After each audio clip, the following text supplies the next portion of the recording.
তো আজকে একটা ট্রাভেল ভিডিও আপলোড করলাম। এটা last year actually by road আমরা পুরী গেছিলাম। তো এটা কিছুটা দলমা রেঞ্জের রিজিয়ন ক্রস করে যাওয়ার সময় অ্যাটেস্টেড ড্রাইভ করে আমরা পুরীতে পৌঁছেছিলাম। এখানে কিছু দলমা রেঞ্জের পাহাড় দেখা যাচ্ছে। হ্যাঁ, তো এখন একটা নতুন রোড হয়েছে ভুবনেশ্বর থেকে পুরী, একটা কানেক্টিং একটা হাই এক্সপ্রেসওয়ে, তো যেটা পিপলি টোল প্লাজা ক্রস করে যায়। তো ভুবনেশ্বর থেকে ওই রোডটা আমরা ধরেছিলাম, যেটা দিয়ে ডাইরেক্ট পুরী পৌঁছে যায়। তবে পুরী পৌঁছানোর আগে একটা এখন পুরী বাইপাস হয়েছে, যেটা ওই মেরিন ড্রাইভ রোডের একদম শেষ প্রান্তে গিয়ে মিশছে।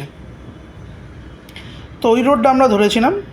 এন্টায়ার ফ্যামিলি গিয়েছিলো, বাবা মা, শীতকাল তখন, এই 2023 নভেম্বর এটা।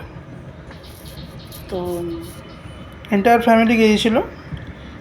এই গাড়িটা আমার বছর 14 হয়ে গেল কেনা, আমার বাড়ির কেনা। নেক্সট ইয়ারে আমার রেজিস্ট্রেশন রিনিউয়ালের জন্য নিয়ে যেতে হবে গাড়িটাকে। গাড়ির কন্ডিশন খুব ভালো আছে, যদিও বাবা মা গেলে কেবলমাত্র তখনই আমি গাড়ি ইউজ করি। আদারওয়াইজ আমার নিজস্ব দুটো টু হুইলার আছে, আমি, আমার ওয়াইফ আর আমার মেয়ে সবসময় ওই দুটো টু হুইলার নিয়ে ঘুরতে যাই।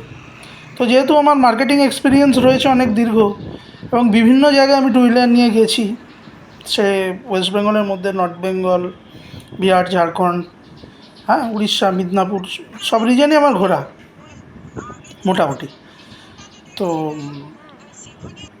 এটাও একটা আমাদের লাস্ট ইয়ার ট্রাভেল ছিল, তো ভাবলাম এইটা চ্যানেলে একটু আপলোড করি। তো আমরা ওই মেরিন ড্রাইভ রোডের একদম শেষ প্রান্তে গিয়ে পৌঁছেছিলাম, আর সেইখানেই একটা hotel, last hotel marine drive রোডের, সেই হোটেলে আমরা ছিলাম। তো হোটেলটা একটা সুইমিং পুল ছিল, খুব সুন্দর। এমনি হোটেলটা ফাঁকা জায়গার মধ্যে, কিন্তু ভালোই। খাবারের কোয়ালিটি খারাপ ছিল না, স্ট্যান্ডার্ড ছিল। হোটেলটার নাম হচ্ছে আশিয়ানা লাগুন। ওই লোকেশন হওয়া সত্ত্বেও, একদম মেরিন ড্রাইভ রোডে, রাস্তার ওপরে, সমুদ্রের ধারে হওয়া সত্ত্বেও, ওই 2000 থেকে 2500-এর মধ্যে হোটেল ফেয়ার, যেটা আমি মনে করি খুবই রিজনেবল পুরীর মতো জায়গাতে। তো যাওয়ার সময় অ্যাটেস্টেড ড্রাইভ করে গিয়েছিলাম, প্রায় 10 ঘন্টা 11 ঘন্টা সময় লেগে গিয়েছিল। ওই জন্য ফেরার সময় আমরা দীঘাতে স্টে দিয়ে ফিরেছিলাম। অ্যাকচুয়ালি পুরীর রাস্তায় জলেশ্বরের কাছ থেকে একটা রোড ঢুকে গেছে দীঘার দিকে, স্ট্রেচটা অ্যারাউন্ড 30 to 35 কিলোমিটার্স, যেখানে গেলে আমরা দীঘাতে পৌঁছে যাব। ওটা দীঘা যাওয়ার কিন্তু একটা খুব ভালো আর একটা রুট, জলেশ্বর অবধি এক্সপ্রেসওয়ে দিয়ে গিয়ে তারপর জলেশ্বর থেকে লেফট টার্ন নিয়ে অ্যারাউন্ড 30 to 35 কিলোমিটার্স ড্রাইভ করলেই দীঘা পৌঁছে যাওয়া যায়। তো এটা একটা খুব ভালো রাস্তা। তো ফেরার সময় আমরা দীঘাতে স্টে দিয়ে ফিরেছিলাম। তো সুইমিং পুলে চান করতে আমার মেয়ে, আমার ওয়াইফ, এরা সবাই খুবই ভালোবাসে।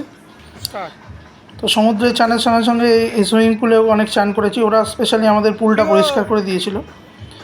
হোটেল স্টাফস ভালো, হোটেলটা ভালোই এক্সপিরিয়েন্স হয়েছিল, এবং এই ড্রাইভটা আমরা খুবই এনজয় করেছিলাম, এন্টায়ার এই বেড়ানোটা। তো এরকম বিভিন্ন বেড়ানোর পুরোনো ভিডিও আমি চ্যানেলে আপলোড করবো, আর রিসেন্ট কোনো যদি ফিউচারে প্ল্যানিং হয় সেটাও আবার বলবো। তো মাকেও নামিয়ে দিয়েছি সুইমিং পুলে, আর বাবা যেহেতু সেরিব্রাল পেশেন্ট, ওই জন্য বাবাকে সুইমিং পুলে নামাইনি, বাবা ধারেই বসে আছে। তো এই অবধি আজকের ভিডিও।